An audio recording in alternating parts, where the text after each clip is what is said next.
Hello and welcome to the Tuesday Tell-All. My name is Bobby Fazio. This is Driver Interviews with Bobby Fazio's channel, YouTube channel, Facebook channel, and the Drag Insights Facebook channel as well. Be sure to like and subscribe, by the way. It's Tuesday already, April 2nd. All right, hope everybody had a nice, happy Easter. I know I did. At least it was sunny on Easter. Hasn't been sunny ever since. It's been raining since I ate my Easter dinner. I think it's been raining, and it hasn't stopped yet.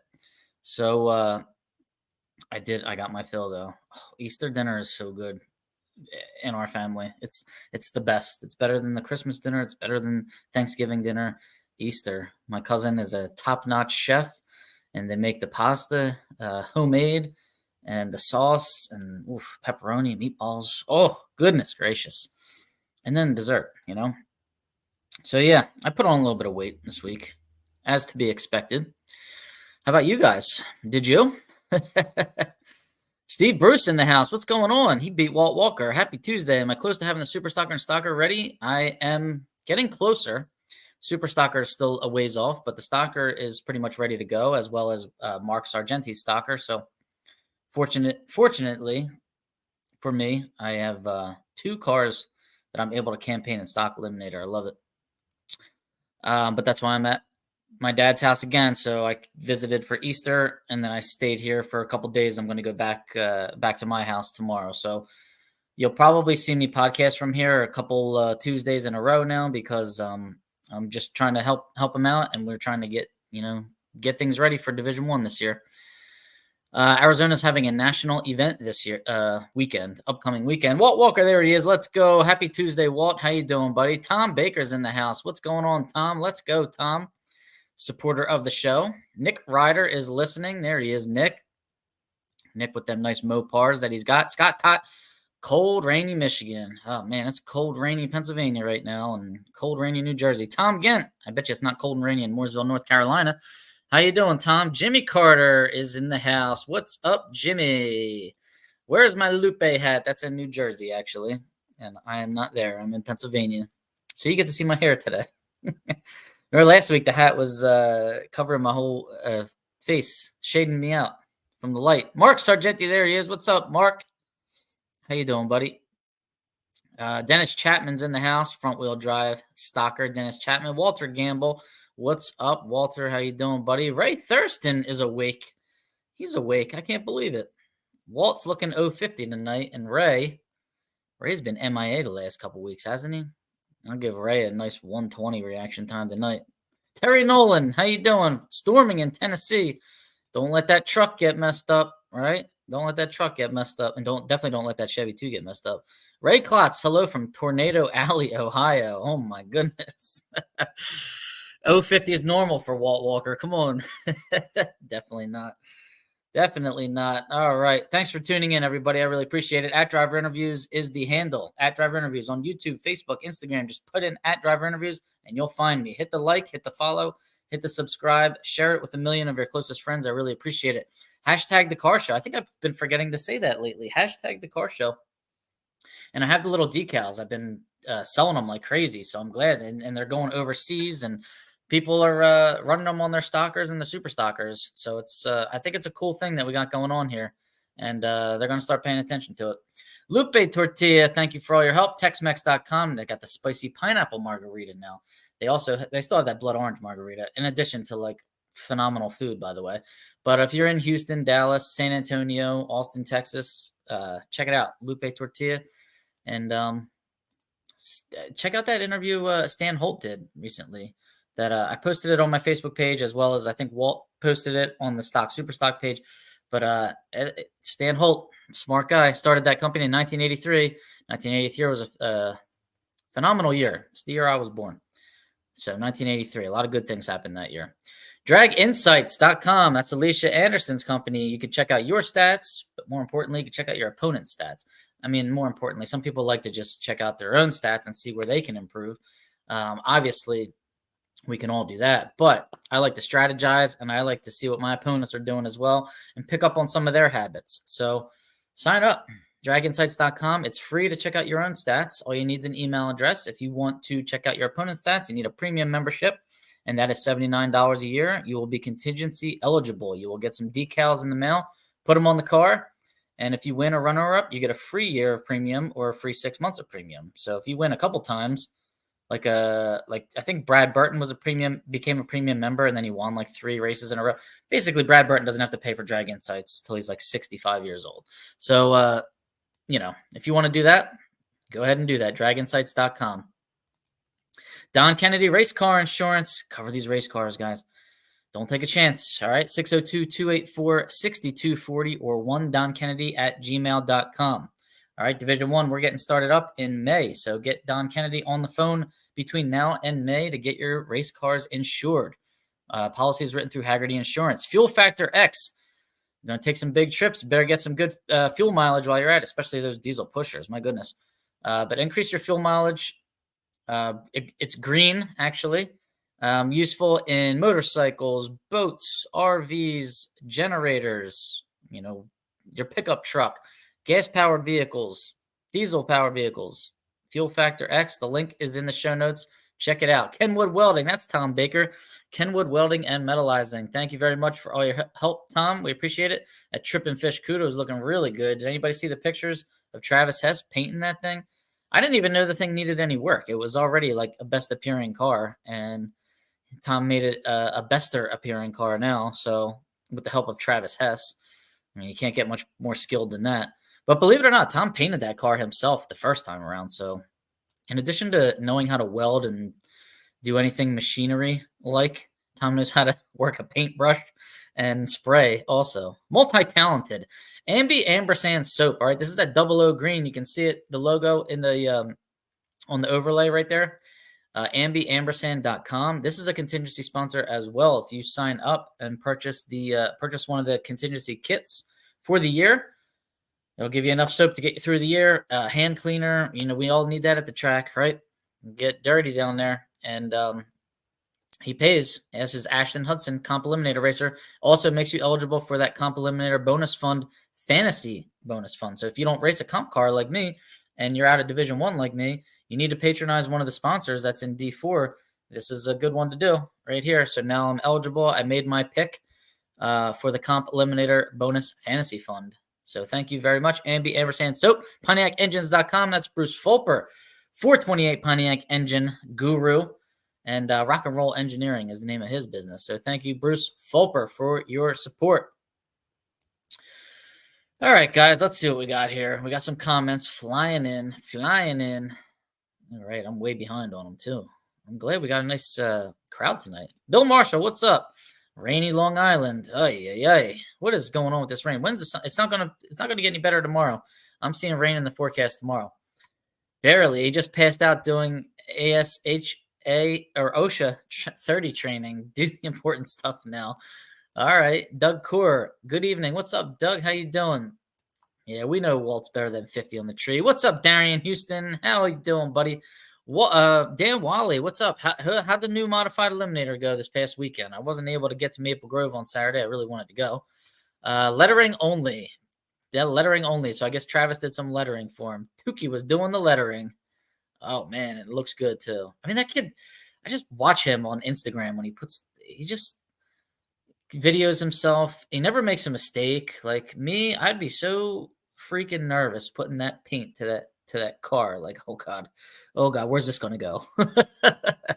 So, man, I'm telling you, the talent out there, the artistic abilities. Pete Lanciers from Firebird Motorsports Park. He's ready. He's in line. I wouldn't expect anything less. He's first one at the track. He's like Division 7's Bob Bender. That's Pete Lanciers.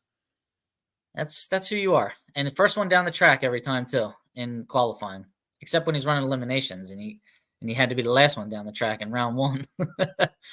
All right, Pete. Good to see you, buddy. Mike Sheehan, hello from cold, rainy Michigan. What's going on, Mike? Pete Ducko down in Florida. Now, it's not raining in Florida, right, Pete? I mean, you might be the only one that's got some sun and dryness. Happy Tuesday, Doug Deck. What's going on, Doug? Another supporter of the show. Thank you, Doug. Justin Graham, how you doing, buddy? Thanks for tuning in. All right, let's go here. We got some birthdays in the house. Drag Insights birthdays. These are on the homepage of Drag Insights, along with the master calendar of racing. So if you want to get in there, you can see that with your free membership also. So draginsights.com. Floyd Russo, March 27th. Happy birthday, Floyd Russo. Lenny Lodig, March 28th. Lenny Lodig is going to be campaigning an FX car this year. I know he's got factory showdown cars. He's got a nice setup, and I believe his is a Bill Jenkins tribute car, right? Lenny Lodig. Happy birthday, Lenny Lodig. Pennsylvania boy, D1. Adam Gerber, April 1st, an April Fool's baby. And Bob Michael, April 1st. Happy birthday, Adam Gerber and Bob Michael, both April Fool's babies. All right. Bob Michael, I think he runs stock Eliminator, right? Like L stock automatic. Somebody correct me if I'm wrong on that. Thoughts? That's the first topic of the day. I don't like it. All right, so Steve Zupka jumping the gun on my topics here, but I'm glad he brought it up. So we'll start with this one. All right, so Virginia Motorsports Park is a Friday, Saturday, Sunday national event. And NHRA made this announcement, like this big announcement, like, oh, guess what? We're going to run 3 pro qualifying sessions on Saturday to enhance the fan experience. I don't get it because when I was a kid, we used to try and get to. I was never really allowed to miss school on a Friday to go to Maple Grove, and Friday was the best day of that national. There used to be like some huge breakfast in like a tent, and then there were 2 pro qualifying sessions, but one of them was always at night. So I was able to sometimes after school go to the Nationals on a Friday night and watch qualifying. Why are we getting so far away from Friday night qualifying? Like, I think that needs to be at the forefront. It's so cool with the flames coming out, and people like can still, they can still maybe work half a day on Friday or something and still come out in the evening. Maybe kids can come out and not have to miss school and see a pro session. All right. So I think the Friday night pro session should still be a thing. What I don't like about this, okay, so Friday, there will be no pros running, meaning there will be no crowd there. I thought that was one of the benefits of a 3-day national is that we would get to qualify on Friday, and there's some crowd there for that. And then the pros run, and it's business as usual. However, now I see there's a lot of emphasis on a dry Saturday, okay? If there's rain on Saturday, what is going to happen? So they're not going to run any pros on Friday. They're going to run 3 sessions of them on Saturday. And then I don't know about that. What's that thing that they do? That too fast, too tasty showdown thing, call out, the tasty call out or whatever. That's on Saturday. Is that at every race, by the way, or is that at select races? Somebody fill me in on that. But I mean, if you got that going on, here's the way I see it. We're going to qualify 2 sessions on Friday, maybe 3. I don't know. And then best case scenario, first round, like 8:30 in the morning on Saturday morning, and then probably nothing all day because I don't know how they would squeeze us in with 3 pro sessions. And then second round at night, like 9 o'clock at night, right? Which is kind of what we did at Gainesville. Friday morning we ran first round 8 a.m. 0800, man, stock eliminator, getting down. And then second round was at, I think I ran the guy that won, Strickland, and I think my time slip was like 9:30, 9:45 at night. So it was a long day, right? So you're running before any crowd gets there, and you're running after the crowd leaves. I don't like that, in my opinion. That's just me, but it takes away from the feel of the national event.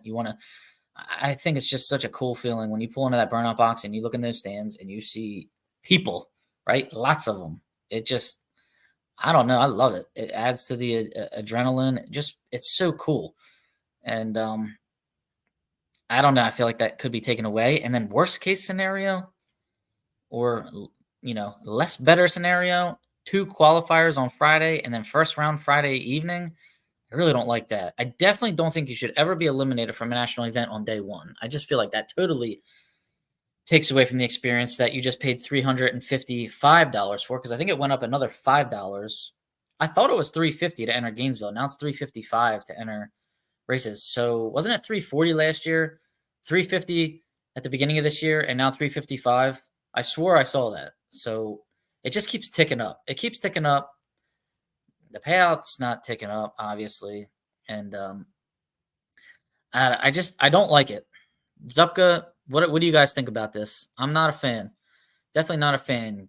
Wally got through the chip draw, ready for first round, and rain. Oh man, all right, that was on Saturday. What do you guys think about this Saturday 3 sessions? How does that? I mean, I would if I could only like let's say I got a family of 4 and I want to bring them out to the races as a spectator. It's very expensive to go to an NHRA national event. Family of 4. I mean, it's not as expensive as going to the. I tried to go to Phillies opening day on Thursday. That was like $200 a ticket, but it was opening day. I mean, I could go to tomorrow's game for $25 if I wanted to, or less, because it's been raining all week. But it's at least $50 a ticket to go to an NHRA national event. $200 if I wanted to bring 4 people, plus food, souvenirs, whatever. I may not be able to do that more than one day. So Saturday would be the day. I have no reason to come out on Sunday now. I feel like Sunday eliminations aren't. I feel like Saturday is the big sellout day anymore. I don't know why Sunday is not as big as it used to be. You get to see 4 rounds of pros, and it's race day. You get to see like competition. But I feel like the crowd's been coming out more on Saturdays. You get to see so much more racing, and you get to see sportsman racing, and I don't think that needs to be underestimated. When you're coming in there on a Sunday and you're seeing the 4 pro sessions, and you see the final 4 of the sportsmen, and then you're out of there it starts at 11 with a track walk. Elimination start at 12, and you're out of there by 4 p.m. Is it worth $60 for the ticket? I don't think it is anymore. But nobody wants to race on Sundays anymore. Everybody wants Sunday to be the travel day, which I don't get. And I see people arguing about that on forums. And I don't know why, because it's the same people that long for the 1970s when there were 9,000 cars at an event and we raced sun up to sundown on Thursday, Friday, Saturday, and Sunday, and the payouts were big and tech was serious and like all this and all that. But we don't want to race on Sundays anymore. We want to be driving home on Sunday. So I don't know. Can't have it both ways. Call out should be done at All-Star Weekend. Yeah, right? That's what I think too. Carolina Classic Modified Production, CCRA Association season opener this weekend at Roxborough Motorsports Park. Classic Gear Jammers points race at Farmington Dragway also. Good to know. All right. CCRA, that is Tabitha Drawn, Robbie Drawn. I think they work in that association. It's a good association. Sounds pretty cool. So Roxborough Motorsports Park this weekend, and then the Classic Gear Jammers and Farmington Dragway. Farmington also, where the Stick Shift Nationals is going to be June 14th and 15th. Your second scenario is what is going to happen. I mean, that makes me not even want to enter Virginia. You know what? Virginia is a national event that's like on thin ice to begin with. Like, I don't think they want it. They've kicked it to the curb a couple years. They got it back. They deal with rain. They lost money on it. And they just didn't want it last year, I don't think. And now it's coming back again. Like, it's maybe the track is saying, look, can we just like capitalize on one day and call it a day? Like, I don't know, man. But to go qualify on a Friday morning and get eliminated Friday evening, to me that just disgusts me, right? I want to at least race on Saturday. And man, I want to get the hell out of this stock eliminator too. I'm over this 8 a.m. like getting like qualifying, fire them up at 7 a.m. like at Gainesville, man. People are warming their cars up at 7 and we're racing at 8. Like, I mean, I'm an early riser, but I'm an early riser to like drink my coffee, go on my computer, and get my day started. I'm not trying to get up 7 o'clock, get that car warmed up, get the car cooled off, strategize, and be in the lanes by 8 o'clock. All right. I need to get back into super stock. Travel day, right there. And depends on the times of the pro sessions. If there's a big enough gap, the sportsman will race in front of the crowd, but we won't know until we get the details. That's best case scenario. That's best case scenario. That's what I'm hoping for. 3 sessions, though. I mean, one pro session, they took a long time to run pro sessions at Gainesville. I don't know if there was just some hiccups, some crashes. I don't know what was going on, but it was taking all day to run 2 pro sessions at Gainesville. So to run 3, you need a flawless victory, baby. You got to have no rain, no oil downs, no nothing. I mean, business, business as usual. And if that happens, that'd be great. And if they could sneak in a uh, a second round, it would be right. So all the car, and what's the quota at Virginia going to be? 50, 60, maybe. There'll be 30 cars left in each category, second round. 25 to 30, and they might be able to sneak them in. That'd be great. Well, and then run a Saturday night session. Why not end the night? Why not end the night with a pro session under the lights, flames coming out the header tubes? I think that needs to be part of the show, right? That was always fun. It was always so cool to me as a kid. All right, as always, let me know what you guys think about all this. As you know, last week or 2 weeks ago, I don't know when it was now, the Winter Nationals, they had a hailstorm, rainstorm, all kinds of stuff going on, and they had to postpone it. So Thursday of the Lucas Oil Series race in Las Vegas will be the conclusion of Top Dragster, Super Comp, Super Gas, Top Sportsman Stock, and Super Stock. So just for anybody that doesn't know, Thursday of the Lucas Oil Drag Racing Series. So Thursday of the divisional in Las Vegas, they're going to conclude that. The Winter Nationals, those sportsman categories. Competition Eliminator and Factory Stock Showdown will be concluded on Friday of the 4-wide Nationals in Las Vegas. Okay, so not all the classes are going to be contested at the same events. So there you go. Just wanted to put that out there again. I wanted to applaud NHRA for that decision because that was a tough decision. But in addition to that, if you are not able to go back, if you're still in but you can't go back to the races, they're going to give you an event credit. So you basically got to run a free national event. And I would think that if you're going into third or fourth round, you have money coming your way as well, $300 or $400 if you're running Stock Eliminator.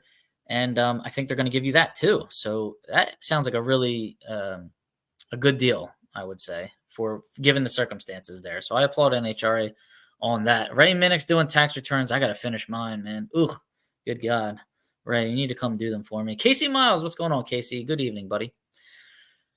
All right, so next on my list here was the Virginia Nationals 3 pro sessions. We just covered that. How about this thread I saw in Class Racer? Driver etiquette. You know, how do you compare your driver etiquette? Now, if I lose a race, usually I'm the slow car. Like, I take the first turn off and I drive right past scales and I get my ticket and I just go back to my pit spot.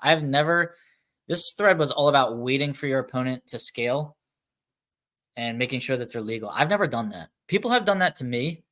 You get like the lurker that like drives up alongside of you and waits to see if you pass your weight check and fuel check if there is a fuel check. But I've never done it. I've never actually thought to do it.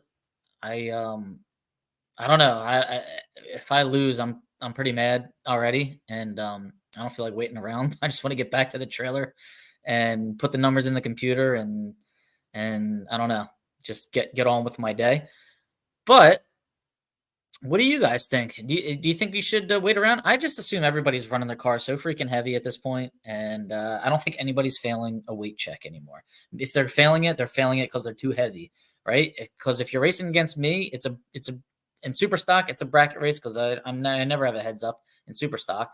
In stock, yeah, if it's a heads up during eliminations, I might wait, but I've only had one of those. I guess I've had one like maybe twice in my life. In Mark's car, I've had a heads up in eliminations. So maybe I did. Maybe I waited there just to make sure, but I can't remember. But not normally. I don't normally do it. How about you guys? Las Vegas Divisional Thursday is going to be busy. Can't wait. I always wait and tell them congratulations.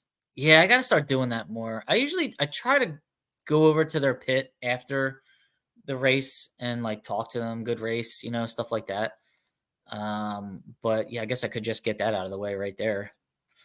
10 a.m., 3 p.m., 7 p.m. for the pros might work, but that might make too much. I don't think you're ever going to see pros running at 10 a.m. Well, but maybe. I would say noon 4, 7. How about that? What do you think of that, Walt? Noon. So we run around in the morning. How about we start at 10 a.m.? All right, 9 a.m. Or 11. I don't know. What do you think, Walt? I just don't think you're going to see pros running at 10 a.m. I don't think they'll allow it. They got a lot of prep and stuff to do. But if they run at noon and then they run at 4, there's the 4-hour window for us to get maybe.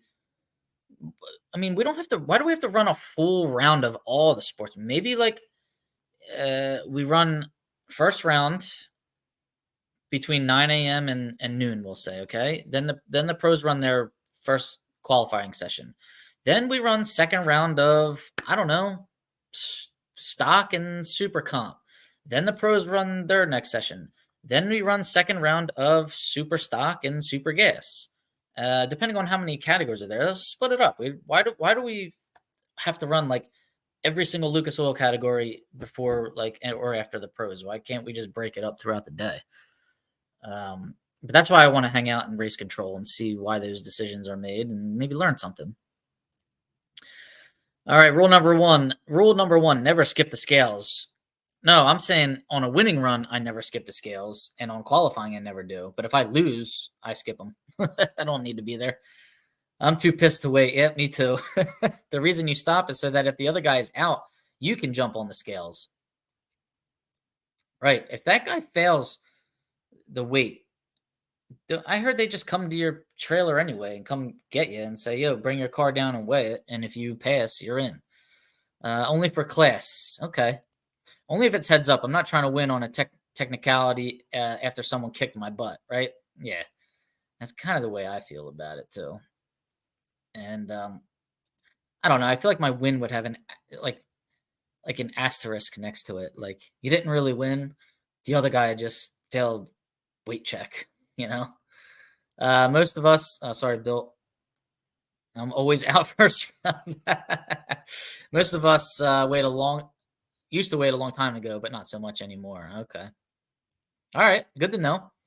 But yeah, if it's a heads up, I think I'll wait. And if it's a regular run, I'm probably still not going to wait. So I don't know. Game time decision, we'll say. Game time decision. See what kind of a mood I'm in, right? But I mean, who's ever in a good mood after they lose, right? All right. I posed this question last week because I had not a whole lot to talk about, and some people agreed with it, but I know people are going to disagree with it. I know a couple of people that did disagree with it, so I've gotten a little bit of feedback on it, but not as much as I was expecting. So I'm going to pose it again, and probably have people yelling at me, but don't yell at me. This is a topic for debate. I'm trying to make racing more interesting for spectators. How do you feel? What do you think if two cars, same combo line up, but one's running, they're running different classes. So anybody that's new to stock and super stock, you can move up or down a class from your natural class. So let's say you get two cars, same combo. We'll use the a 69 Camaro with a 396, 375 horse. One of them's running A, one of them's running B, or one of them's running double A, one of them's running A.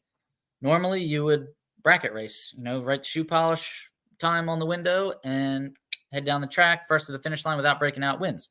Normal rules of different classes. However, same combo. What do you think about running them off the index like a class runoff? Like a heads up, like a class combo. Heads up, but the whoever's running B would have an 1125 index. Whoever's running A has an 11 flat index. So the B car gets the head start. First to the finish line wins, no breakout. It's a performance-based run. What do you guys think of that? Would it be? I know for a fact it would be like easier for the fans to understand, but I know some racers would hate it. Some racers would love it. It would definitely change the strategy on which classes you would pick, right? Because like double A has a 1070 index, right? And you don't want to be in double A with a 1070 index running against an A car with an 11 flat index. I think that would be kind of tough for the double A car. But just trying to stir up the the conversation here a little bit, and always trying to find ways to make our brand of racing a little more interesting. I do have a flaw to it though that I could point out myself. So if you have a Mustang 5.0 like I have, that's a hatchback, you can't run up in K. If you have a notchback or the coupe or the sedan, I don't know what they call that thing, but we call it a notchback. That can run up in K, and K's got a much more favorable index of 1265. L has a crappy index of 1270.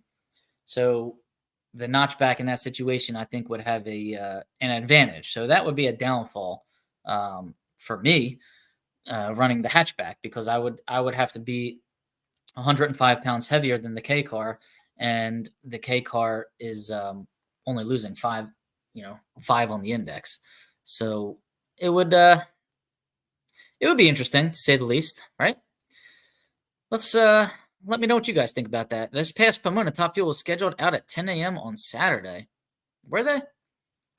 I gotta check that. Was that an adjustment, or was that like, did they put that out on Monday before the event? Like Top Fuel was going to be 10 a.m. on Saturday, because that's pretty amazing. Sunday. Okay. That had to be an adjustment. That was definitely an adjustment. All right. So they were going to do it, and they were going to do it because of all the rain on Saturday, I'm sure. And so I guess they weren't going to have the track walk and all that stuff. All right. So that is possible for them to run at 10 a.m. All right. I love it. Let's do it. I would much rather them run at 10 a.m. The place would be packed by 9 o'clock. So we'd be good to go. We would be running at 7, 7:30, 8 o'clock maybe. But like I said, you could split the classes up. You could run first round of 2 categories. Then 10 a.m., the pros run their session. Then the next 2 categories would run their first round. Then the next pro session. And then maybe flop it around or whatever. Run the next 2 categories.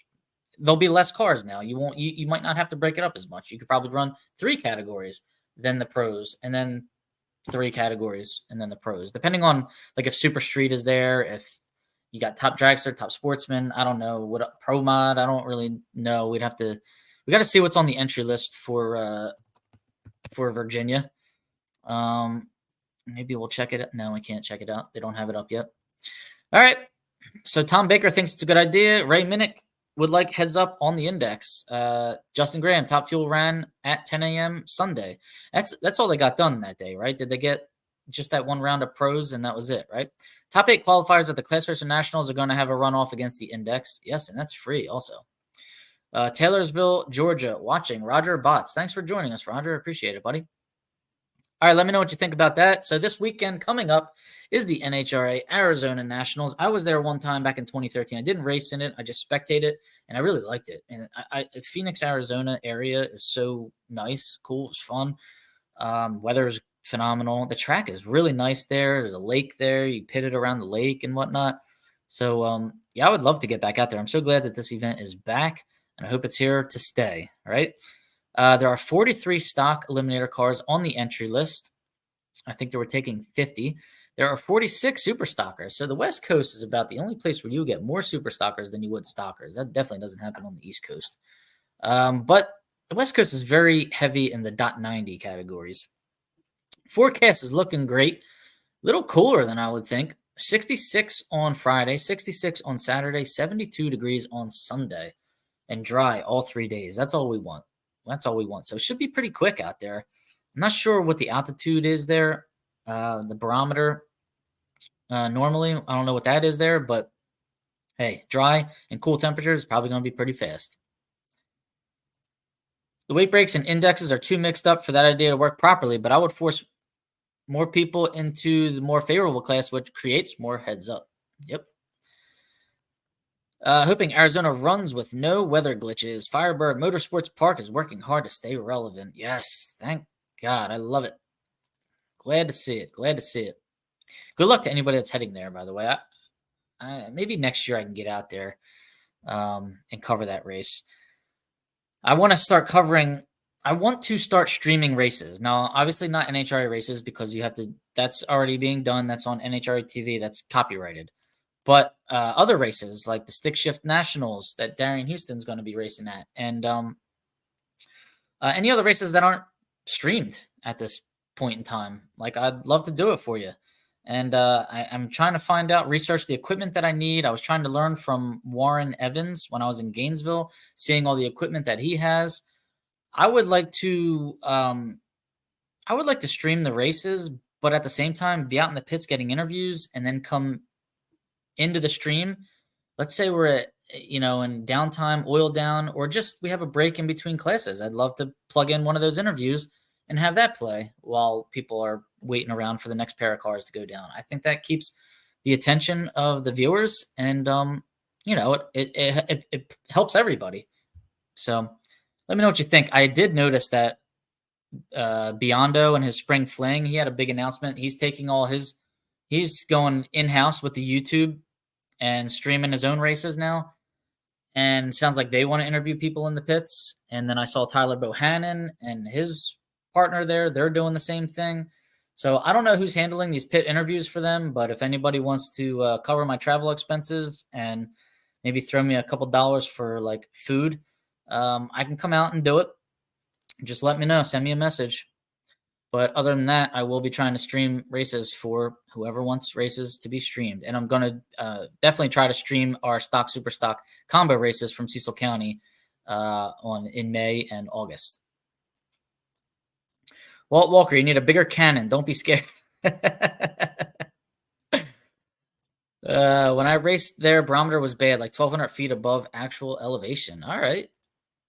So the air's it's probably a little slower there. Rodney Cakel, what's going on? He's working on a new stocker. That's the one for your buddy, right? That 305 car. Good luck with it. Hope to see your car out soon.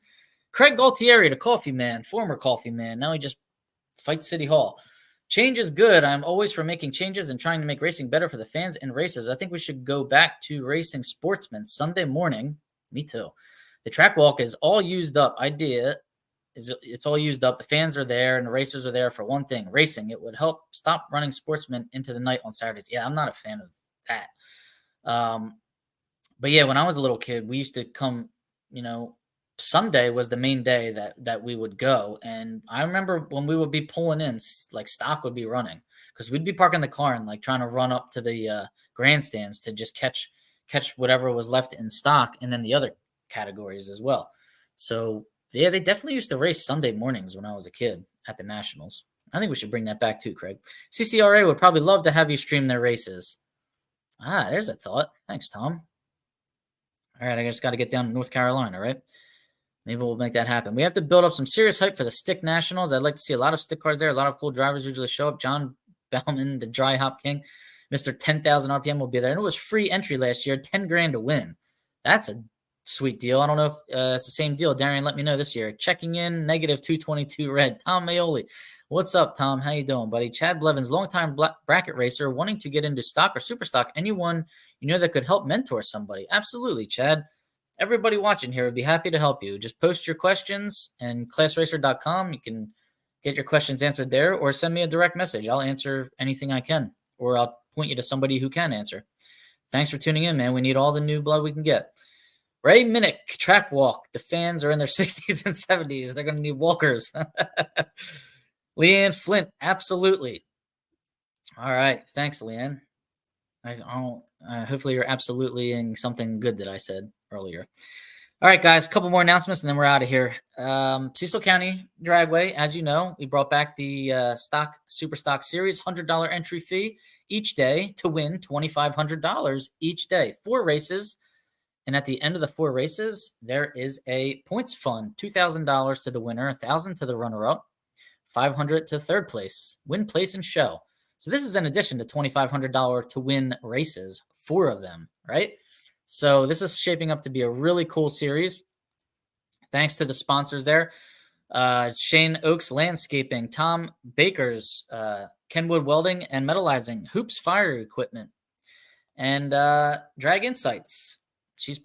Alicia is putting up the points bonus, as is Lee Zane with his driving school, and Rich Prizer with his AAD Construction Corporation.